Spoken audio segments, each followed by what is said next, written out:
जमशेदपुर का डीडी बार हत्याकांड ये एक क्लासिक एग्जाम्पल है कि पुलिस को क्या नहीं करना चाहिए। इस मामले में मुख्य आरोपी विश्वनाथ बोदरा ने सरेंडर किया। सरेंडर का स्टाइल भी देखिए, बिल्कुल क्रीज वाले कपड़ों में आकर के कोर्ट में सरेंडर। ऐसा लगा ही नहीं कि विश्वनाथ बोदरा कहीं फरार था, ऐसा लगा कि वो तो दामाद बन करके कहीं बैठा हुआ था। बाद में राहुल दुबे ने भी सरेंडर किया, थाने में आकर के सरेंडर किया, बिल्कुल क्रीज वाले कपड़े पहन करके। मतलब जो सरेंडर करता है तो इसका मतलब ये कि पुलिस से परेशान होकर के सरेंडर करता है कि भाई अब हम नहीं भाग पाएंगे तो अब हम सरेंडर करते हैं। सरेंडर करने वाले को कभी आपने देखा हत्या में मुख्य आरोपी या सह आरोपी सरेंडर कर रहे हैं कि क्रीज का कपड़ा चकाचक व्हाइट कपड़ा, व्हाइट जूते पहन करके, चूंकि दामाद बने हुए थे ये लोग, जाहिर सी बात है पॉलिटिकल प्रेशर चल रहा था। सीधी सी बात है ना, जिस केस में पुलिस पॉलिटिकली मोटिवेट होकर के एफआईआर उसके ऊपर करती है जिसने बार का संचालन कर रहा है, जबकि हत्याकांड के स्थल पर ना वो मौजूद है, ना हत्याकांड से उसका कोई सरोकार है। लेकिन पुलिस, चूंकि पुलिस खुद थाना प्रभारी जो उस समय के थे, उनका बयान है कि एफआईआर उन्होंने भी नहीं लिखा।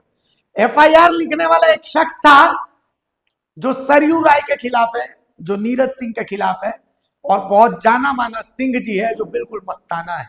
जी हाँ, एफआईआर लिखने वाला वो था और उसने नीरज सिंह को लपेट दिया। तो पुलिस की जो इसमें कार्यशैली है, शुरुआत से हिमांशु सिंह के पीसीआर से खींच करके मर्डर हुआ, लेकिन जो पीसीआर कर्मी थे उनको एफआईआर में आरोपी नहीं बनाया गया। जाहिर सी बात है, उस वक्त सबसे पहला तो वही था, घटनास्थल पर वही थे, लेकिन पुलिस की जो जांच है उस मामले में पूरी। खैर, अब इस मामले में पुलिस ने 2 और लोगों को पकड़ा है।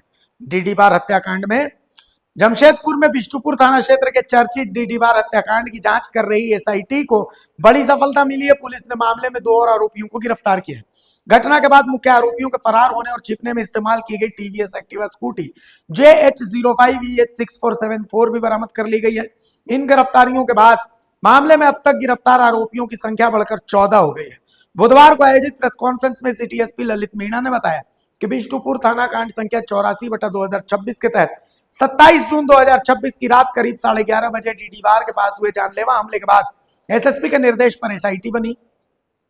टीम लगातार सीसीटीवी फुटेज, मोबाइल लोकेशन, तकनीकी साक्ष्य, मानवीय सूचना और अन्य उपलब्ध सबूतों के आधार पर जांच कर रही है। फरार आरोपियों की तलाश में चलाए जा रहे अभियान के दौरान एसआईटी ने राघवेंद्र कुमार उर्फ रविंद्र उर्फ घेरे और गणेश मछुआ को गिरफ्तार किया। पूछताछ के दौरान गणेश मछुआ की निशानदेही पर घटना के बाद आरोपियों के फरार होने में इस्तेमाल की गई स्कूटी बरामद की गई। पुलिस का कहना है कि बरामदगी जांच में अहम कड़ी साबित होगी। जांच में यह भी सामने आया कि गणेश मछुआ ने इस हत्याकांड के मुख्य आरोपी विश्वनाथ मंडल उर्फ बोदरा, राहुल दुबे और राघवेंद्र उर्फ घेरे को घटना के बाद छिपाने और फरार कराने में महत्वपूर्ण भूमिका निभाई थी। 27 जून 2026 को जो डीडी बार वाली घटना हुई थी उसमें काफ़ी सारे अभियुक्त थे जिनको गिरफ्तारी बार बार लगातार की जा रही थी, और इस क्रम में अब तक कुल 14 प्राथमिकी और अप्राथमिकी अभियुक्तों को गिरफ्तार करके जेल भेजा जा चुका है। और इसके बाद में जो प्राथमिकी अभियुक्त है उसमें से एक और व्यक्ति को पकड़ना बाकी था, जिसका नाम है राघवेंद्र कुमार उर्फ रविंदर उर्फ घेरे।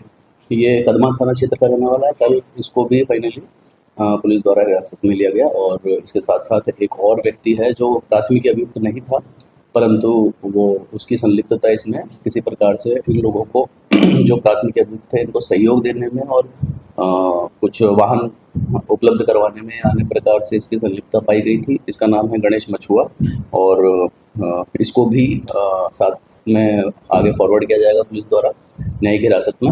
और इसका एक और चीज़ जो उल्लेखनीय है वो ये है कि गणेश मछुआ शराब व्यापारी है, अवैध शराब के व्यापार से जुड़ा रहा है और पूर्व में 2 बार उसी मामले में जेल में जा चुका है। हाँ, इन दोनों लोगों की देखो, ये जो है रविंदर है, बहुत दिन से फरार चल रहा था। घर वालों पे दबाव देना, इधर उधर दबाव देने में टेक्निकल और बहुत सारी जो छापेमारी दल और इनका सहयोग प्राप्त होने के बाद में इसकी जो लोकेशन है थाना के आसपास देखी गई थी, लगातार देखी जा रही थी कि कैसे ये कहाँ अप्रोच कर रहा है। उसी क्रम में थाना के आसपास से इसको पकड़ा गया। और हम मछुआ उसके घर, हाँ, गणेश मछुआ जो है वो जहाँ पे उसका घर है वहाँ पे ही, और मतलब शुरुआत में ये काफ़ी ज़्यादा आश्वस्त भी था कि इसका कोई रोल नहीं है, लेकिन जब जांच की गई तो ये पहले ही हमारे साथ काफ़ी क्लियर हो चुका था हमें पुलिस की टीम को कि इसकी संलिप्तता है, और इसको पहले से ही प्रेशर देके इधर उधर करके इसको भी पहले ही बीच बीच में पूछताछ इसके घर वालों से लगातार की जा रही थी, और इसी क्रम में इसको भी पकड़ा गया। और इसके साथ से एक इन्होंने जो स्कूटी जो गणेश मछुआ ने इन लोगों को दी थी, बोधरा और अन्य लोगों को, जिसके कारण वो भागने में सफल रहे थे। तो एक तरह से इसका जो रोल है वो भी क्लियरली आ रहा है। और एक जो टीवीएस एक्टिवा की स्कूटी है जिसका जिक्र इस प्रेस विज्ञप्ति में भी किया गया है, तो वो भी साथ में बरामद करवाई। इसके सारे गिरफ्तार हो चुके हैं। हाँ, अभी जितने भी प्राथमिक अभियुक्त थे वो सब अब गिरफ्तार